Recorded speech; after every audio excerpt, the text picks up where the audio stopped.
तो hello guys, आपका स्वागत है आपके अपने ही यूट्यूब चैनल। तो आज का हमारा टॉपिक है पॉलीफेज एसी सर्किट्स। तो पॉलीफेज एसी सर्किट्स को जानने से पहले हम जानते हैं कि पॉलीफेज क्या होता है। आज जिस टॉपिक पे हम बात करने वाले हैं उसका नाम क्या है, पॉलीफेज एसी सर्किट्स। इससे पहले हमने एसी सर्किट्स पे ऑलरेडी बहुत सारे चैप्टर्स ले चुकी हूँ, बहुत सारे टॉपिक्स पे बात कर चुकी है। आज हम सिर्फ पॉलीफेज पे कॉन्सेंट्रेट करेंगे स्टार्टिंग। तो पॉलीफेज मतलब क्या होता है? Poly means many. हमेशा याद रखो कि पॉली मीन्स मेनी होता है, और जब भी हम सिंगल या मोनो की बात करते हैं तो वो एक फेज होता है, ऐसे कंसिडर करना है। तो पॉलीफेज मतलब मेनी फेजेस, दो और दो से ज़्यादा अगर फेजेस हुए तो हम उसे कहते हैं पॉलीफेज। तो हमारा जो इलेक्ट्रिकल होता है उसमें सिंगल फेज और थ्री फेज, हम जनरली इसी बात को सुनते आ रहे हैं कि सिंगल फेज होता है, थ्री फेज होता है। पर मैं आपको और एक एडिशनल चीज़ बताती हूँ कि टू फेज भी होता है, पर हम जनरली टू फेज को यूज़ नहीं करते। जनरली हमने कॉमन देखा है कि सिंगल फेज, थ्री फेज होता है।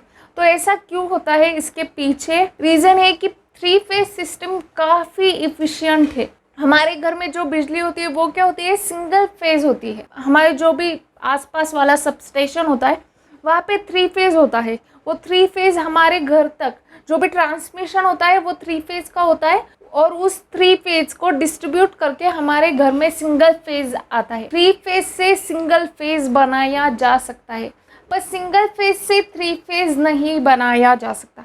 ये बात हमें यहाँ पे याद रखनी है। थ्री फेज इतना अच्छा क्यों है, इतना एडवांटेजेस क्या है उसके, थोड़ा सा देख लेते हैं। तो हमारा जो थ्री फेज होता है उस पर हमारी थ्री फेज मशीनरी चलती है।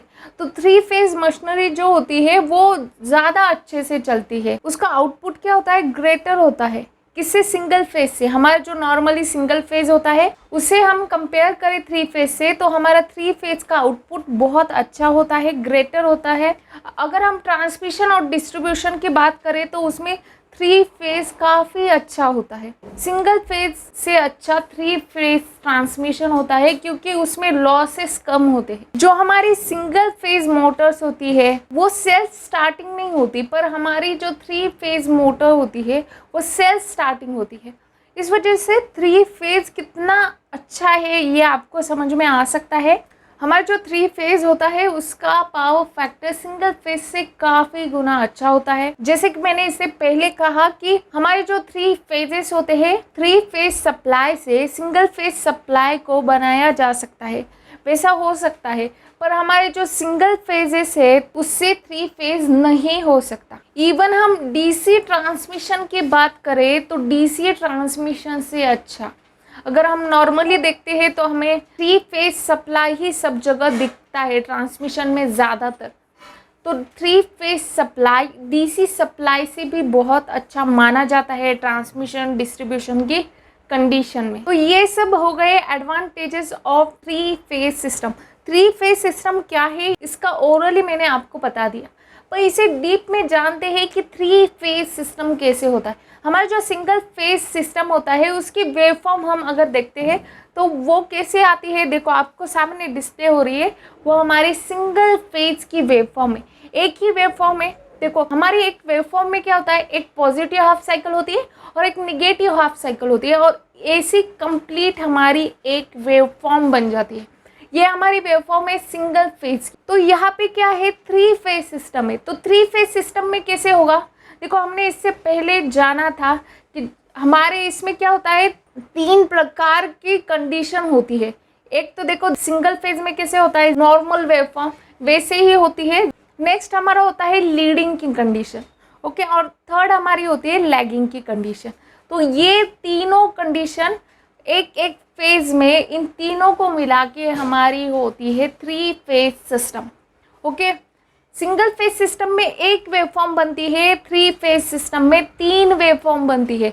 एक नॉर्मल वेवफॉर्म जैसे हमारी सिंगल फेज की बनती है वैसी, दूसरी एक लीडिंग की होगी, एक लैगिंग की होगी। आपको समझ में आया थ्री फेज सिस्टम में तीन वेवफॉर्म कैसी होती है। यहाँ पे तीन फेजेस होने के कारण ये तीनों फेजेस एक दूसरे से 120 डिग्री अपार्ट होती है। इन तीनों के बीच में जो एंगल होता है वो 120 डिग्री होता है। इसका मतलब क्या हुआ कि तीनों फेज एक दूसरे से 120 डिग्री डिस्प्लेस है। आपको डायग्राम में दिख रहा होगा कि तीनों फेज एक दूसरे से 120 डिग्री डिस्प्लेस है। हमारे कैसे 3 फेज होती है, तो हम तीनों फेज को एक एक नाम दे देते हैं। एक को आर देते हैं, एक को वाई देते हैं और एक को बी देते हैं। आर वाई बी कलर के सीक्वेंस में कैसे लेते हैं, रेड येलो और ब्लू। ओके, आर यहाँ पे क्या इंडिकेट करता है, रेड। वाई यहाँ पे इंडिकेट करता है येलो और बी इंडिकेट करता है ब्लू। आर वाई बी ये हमारा नॉर्मल फेज सीक्वेंस है। फेज सीक्वेंस मतलब क्या होता है, इस पे भी हम आगे के पॉइंट में बात करेंगे। सबसे पहले इसका पर्टिकुलर ई आर मतलब कितना वोल्टेज होता है, ई वाई मतलब कितना वोल्टेज होता है, ई बी मतलब कितना वोल्टेज होता है, इन तीनों की इक्वेशंस देख लेते हैं। जैसे हमने इससे पहले एसी सर्किट्स के जो चैप्टर्स देखे, जो टॉपिक्स देखे, उसमें जैसे हमने उसके इक्वेशन निकाले थे, तो इसके अक्रॉस कैसे इक्वेशन होते। देखो मैंने एक बात कही थी, एक हमारा होता है नॉर्मल वेव फॉर्म, तो उसका जो फॉर्मूला आएगा वो नॉर्मल आएगा। देखो हमने वोल्टेज का फॉर्मूला नॉर्मल एसी सर्किट्स में लिखा था, तो E R is equals to क्या आएगा, E R is equals to E M sine omega T. ये फॉर्मूला हमने सुना है क्या पहले, हाँ ये फॉर्मूला हम इससे पहले देख चुके हैं। नेक्स्ट देखो, एक फेज तो हो गया, एक फेज के लिए हमने हमारे वोल्टेज का फॉर्मूला निकाल लिया है। बची हमारी दो बाकी की फेजेस, एक वाई और एक बी, राइट। तो वाई फेज के लिए हमारा फॉर्मूला क्या होता है देखते हैं, E M sine omega T minus 120 degree. और ई बी के लिए क्या होता है, E B is equals to E M sine omega T minus 240, या फिर हम कह सकते हैं कि E M sine omega T plus 120 degree. इसका मतलब क्या है, हमारा जो ई वाई है वो लैग कर रहा है, ओके, किससे, ई आर से लैग कर रहा है। तीनों के बीच में फेज एंगल कितना होता है हमारा, 120 डिग्री एंगल होता है, राइट। तो यहाँ पे एक बात को हम जानेंगे और ये बहुत इम्पॉर्टेंट पॉइंट है जो आपको याद रखना है। Sum of 3 voltages at any instant is 0। किसी भी इंस्टेंट पे ये तीनों जो भी हमारे वोल्टेजेस है, आर के अक्रॉस, वाई के अक्रॉस और बी के अक्रॉस, जो हमने तीनों अभी निकाले, वो तीनों की जो सम होगी, मतलब एडिशन हम जो करते हैं वो होगी, वो क्या आएगी, 0 आएगी। देखो आपके स्क्रीन पे डिस्प्ले हो रहा है कि कैसे उसकी एडिशन हम 0 लिखते हैं। ये आप प्रूव भी कर सकते हैं, आपकी किताब में ये मैथमेटिकल एक्सप्रेशन दिया होगा, जिसमें क्या किया है, हमने ट्रिग्नोमेट्री के फॉर्मूले यूज़ किए हैं और जिससे सॉल्व करके हमें ये आउटपुट आ रहा है, 0 आंसर हमें मिलता है।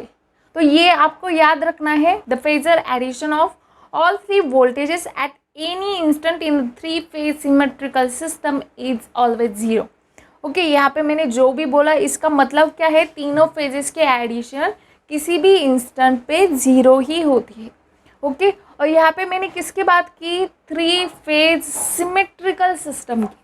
ये किस में होता है, 3 फेज सिमेट्रिकल सिस्टम में होता है। अभी जान लेते हैं कि सिमेट्रिकल सिस्टम क्या होता है और अनसिमेट्रिकल सिस्टम क्या होता है। हमारे सिस्टम के 2 टाइप होते हैं, जनरली सिमेट्रिकल सिस्टम और अनसिमेट्रिकल सिस्टम। तो सिमेट्रिकल सिस्टम में क्या होता है, जो 3 फेज का हमारा मैग्नीट्यूड होता है वो क्या होता है, सेम होता है। उसकी फ्रीक्वेंसी भी क्या होती है, सेम होती है।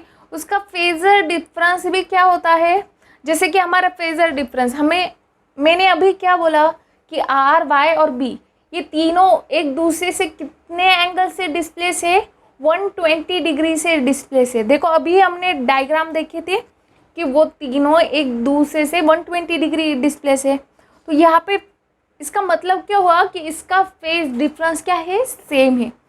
अभी जो मैंने बताया वो कौन सी सिस्टम थी, सिमेट्रिकल सिस्टम थी। सिमेट्रिकल सिस्टम की क्या होती है, 3 कंडीशन होती है। 3 फेज का मैग्नीट्यूड क्या होता है, सेम होता है। फ्रीक्वेंसी क्या होती है, सेम होती है। और फेज डिफरेंस क्या होता है, सेम होता है। पर अनसिमेट्रिकल सिस्टम में ये सब कुछ डिफरेंट होता है। ओके, अनसिमेट्रिकल सिस्टम मतलब क्या, ये सब कुछ डिफरेंट। ओके, अभी जो हमने कंडीशन देखी सिमेट्रिकल की, उसकी एग्जैक्ट अपोजिट, मतलब हमारा फेज डिफरेंस भी क्या होगा, अलग अलग होगा।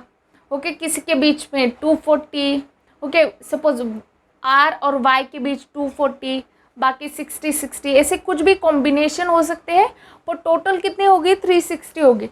देखो यहाँ पे एडिशन करके देखो आप, जैसे मैंने सिमेट्रिकल सिस्टम में बताया कि 120 डिग्री अपार्ट होते हैं तीनों एक दूसरे से, मतलब 120 डिग्री आ गए।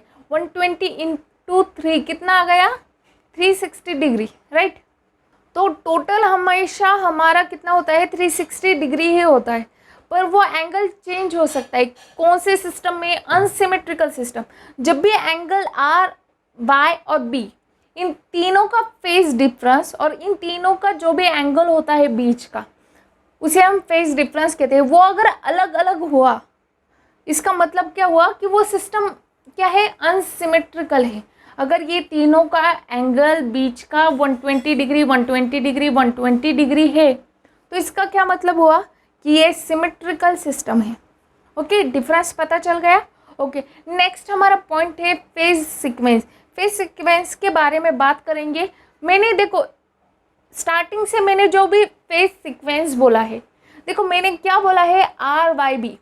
मैंने इससे उल्टा बोला क्या, नहीं। मैंने हमेशा क्या बोला, अभी तक मैं, आप सुनो कि मैंने क्या बोला है, सिर्फ R Y B.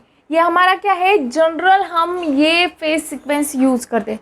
Phase sequence क्या होता है, देखो ये सीक्वेंस कैसे बनाया जाता है।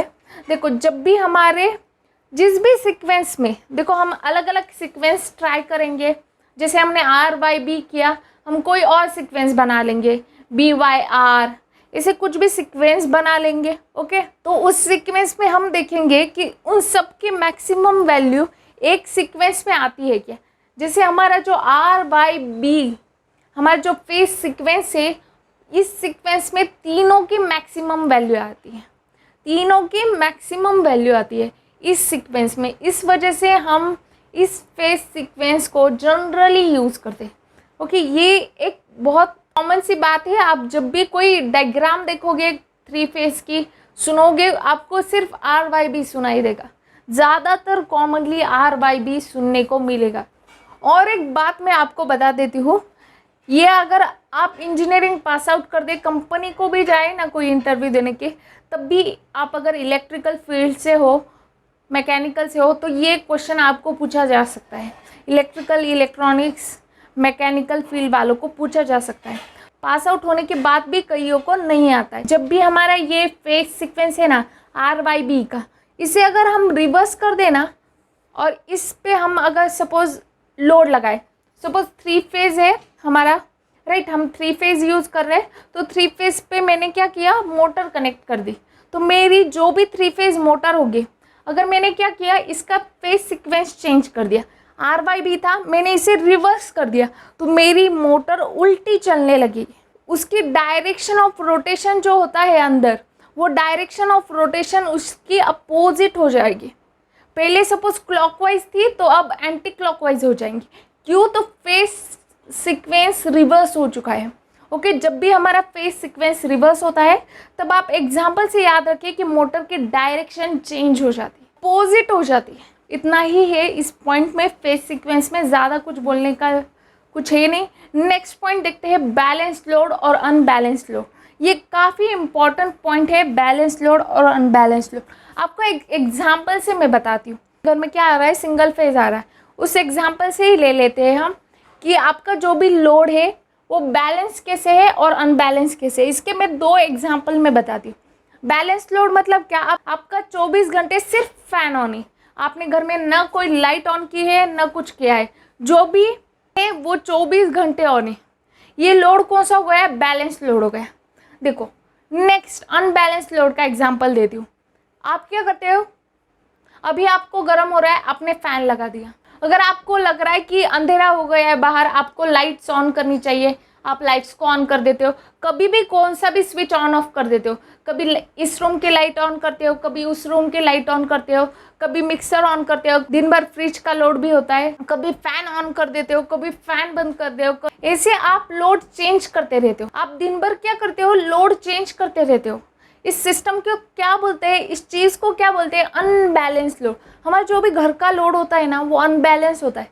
कैसे आपको समझ में आया, आप कभी फैन ऑन करते हैं, उसे कभी बंद कर देते हैं। अगर कोई चीज़ पर्टिकुलर टाइम पीरियड में कंटिन्यूसली वैसे ही ऑन है, उसमें कोई चेंजेस नहीं है, तो वो हमारा लोड होता है बैलेंस्ड लोड। आगे और डिटेल में हम जानेंगे, आपको एग्जाम्पल से तो ये प्रैक्टिकली पूरा समझ में आ ही गया होगा।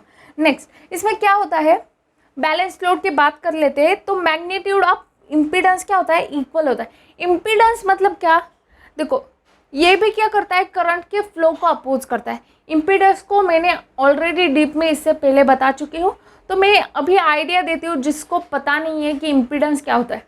इम्पीडेंस मतलब क्या होता है, सिर्फ वो करंट के फ्लो को अपोज करने का काम ही करता है। जैसे रेजिस्टेंस हमारे करंट को फ्लो को अपोज करता है, वैसे ही इम्पीडेंस भी करंट के फ्लो को अपोज करने का काम करता है। तो इसमें क्या होता है, मैग्नीट्यूड ऑफ इम्पीडेंस क्या होता है, इक्वल होता है। और जो हमारा फेज एंगल्स होते हैं वो भी क्या होते हैं, इक्वल होते हैं, जैसे हमने फेज एंगल की अभी बात की थी। और इसका नेचर भी क्या होता है, सेम होता है। जैसे मैंने कहा 24 घंटे मेरा सिर्फ फैन ऑन है, या फिर आप कहे कि 2 घंटे आपका सिर्फ फैन ऑन है, उस 2 घंटे का टाइम पीरियड में आपका लोड क्या है, बैलेंस लोड है। आपने कुछ चेंजेस किए हैं क्या, उसमें नहीं किए, वो लोड कौन सा हो गया, बैलेंस हो गया। और ये क्या हुआ, सेम नेचर का लोड हुआ, इसलिए हम उसे क्या कहेंगे, बैलेंस लोड कहेंगे। अनबैलेंस लोड क्या होता है, देखो उसका मैग्नीट्यूड ऑफ इम्पीडेंस क्या होता है, अनइक्वल होता है। उसका फेज एंगल्स भी क्या होता है, अनइक्वल होता है। उसका जो नेचर होता है वो भी क्या होता है, डिफरेंट होता है। जैसे कि मैंने अनबैलेंस का एग्जांपल दिया, कभी आप लाइट्स ऑन करते हैं, आपको ज़रूरत नहीं लगती तो लाइट्स बंद कर देते हैं, कभी फ़ैन ऑन करते, ऐसे आप लोड को कंटिन्यूअसली चेंज करते रहते हैं पर्टिकुलर टाइम पीरियड में। ओके, तो ये क्या हुआ, हमारा अनबैलेंस लोड हुआ। अनबैलेंस लोड क्या है, बैलेंस लोड के टोटली अपोजिट है। फेज एंगल भी क्या होते हैं, डिफरेंट होते हैं। जैसे आर बाई बी का डिफरेंस कितना होता है हमारा, 120 डिग्री 120 डिग्री 120 डिग्री। पर इसमें वैसे होता है क्या, नहीं, इसका जो फेज एंगल है वो भी क्या होता है, डिफरेंट होता है। तो आज हमने क्या क्या देखा, सबसे पहले हमने देखा कि 3 फेज सिस्टम एक्चुअल में होता क्या है। ओके, उससे जाना, उसके बाद उसके एडवांटेजेस को जाना, उसके बाद उसकी जो वेवफॉर्म होती है उससे हमने स्टडी की। उसके बाद हमने जाना कि जो तीनों हमारी फेजेस है उसके जो भी वोल्टेजेस है, उन तीनों वोल्टेजेस की अगर हम एडिशन कर दे एट एनी इंस्टेंट तो वो कितनी होती है, हमारी 0 होती। उसके बाद हमने जाना कि सिमेट्रिकल सिस्टम और अनसिमेट्रिकल सिस्टम क्या होता है। उसके बाद हमने जाना कि फेज सीक्वेंस क्या होता है, कैसे होता है। बैलेंस और अनबैलेंस लोड के बारे में हमने जाना। तो आज हम बस इतना ही देखेंगे, नेक्स्ट वीडियो में हम बाकी के पॉइंट्स डिस्कस करेंगे। तो आज के लिए बस इतना ही। अगर आपको वीडियो पसंद आया है, आपको समझता है कि मैं क्या पढ़ाती हूँ, तो वीडियो को लाइक करना, चैनल को शेयर करना, चैनल को सब्सक्राइब करना ना भूलें। तो आज के लिए बस इतना ही, थैंक यू।